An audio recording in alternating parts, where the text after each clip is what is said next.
Halo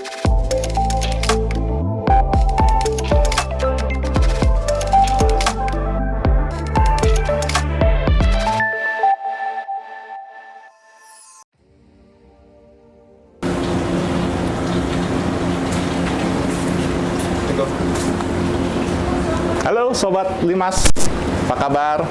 Hari ini aku mau ngomong tentang listrik, sesuatu yang esensial buat kita para miner.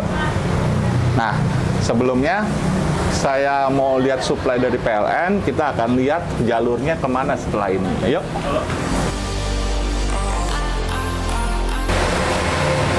Teman-teman, kita berada di ruang rig ya.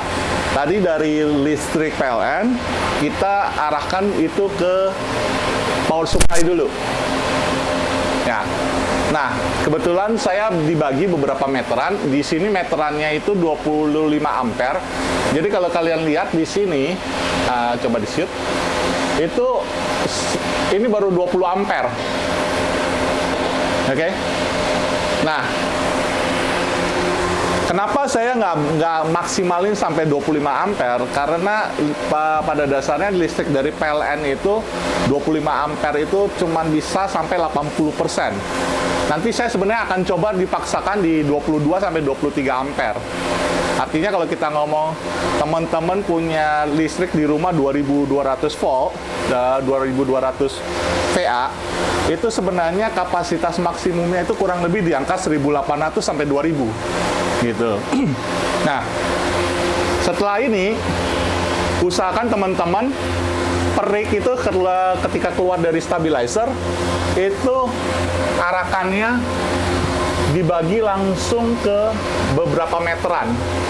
Jadi ibaratnya kalau kalian mau bikin dibagi ke 5 rig, jadi langsung kan dibikin 5 MCB. Ya. Dan pastikan setelah dipasang, ini kita pastikan ini panas nggak? Artinya kalau ini panas, artinya ini antara MCB-nya nggak bagus, kedua over capacity, gitu loh. Ya.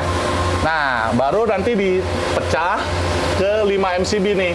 Nih, kebetulan per MCB saya turun lagi nih ke masing-masing 10 dan 12 ampere, gitu. Jadi kalau kita ngomong 10 ampere itu kali 220, itu bisa maksimum sampai 2200 kali 80%. Jadi totally kurang lebih 1800 watt maksimum pemakaian.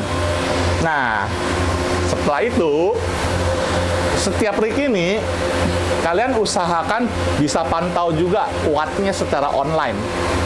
Contohnya pakai ini. Ayo teman-teman. Ini teman-teman.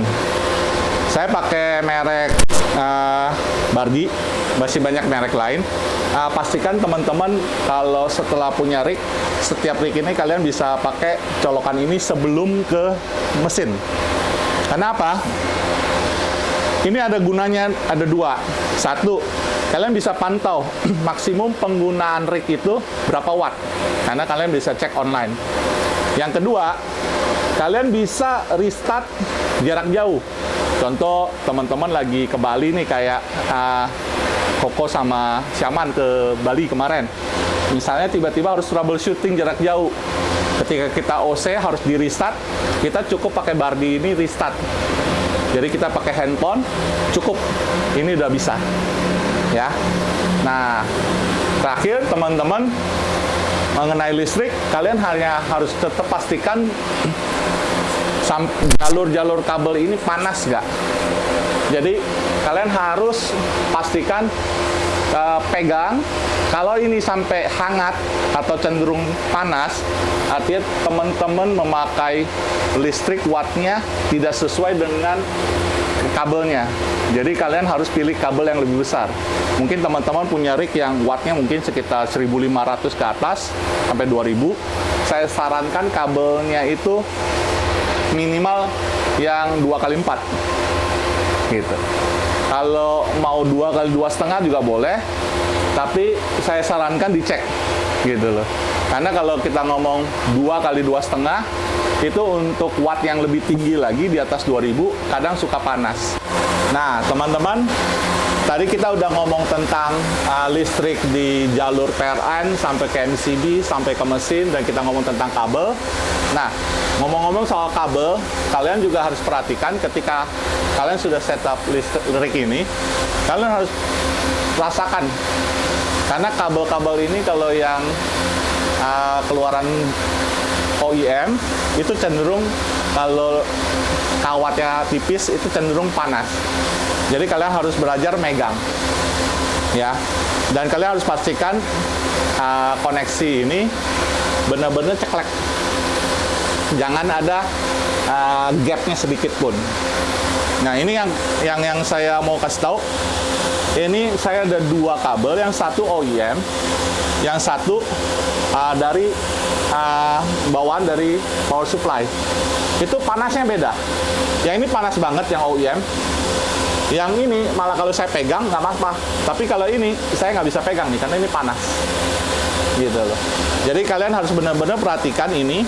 Makanya kan kami selalu tester produk-produk yang kami supply itu harus benar-benar aman, lancar, dan bagus ya buat mesin kita ya.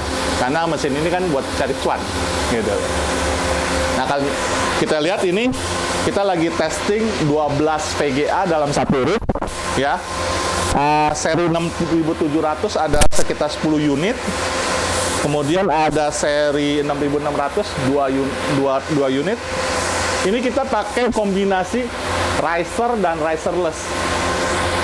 Jadi kalau kalian lihat ini di atas, nanti di shoot ya, di foto, itu ini riserless, tanpa riser. Nah, yang di bawah itu pakai riser.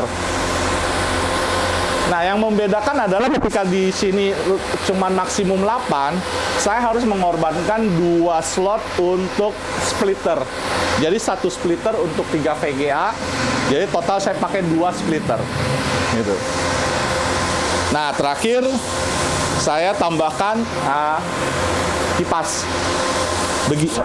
Kalian harus perhatikan juga kipas dan yang lain-lain ini juga bisa menambah beban daya kita. Jadi kalian harus pastikan seperti yang tadi saya bilang,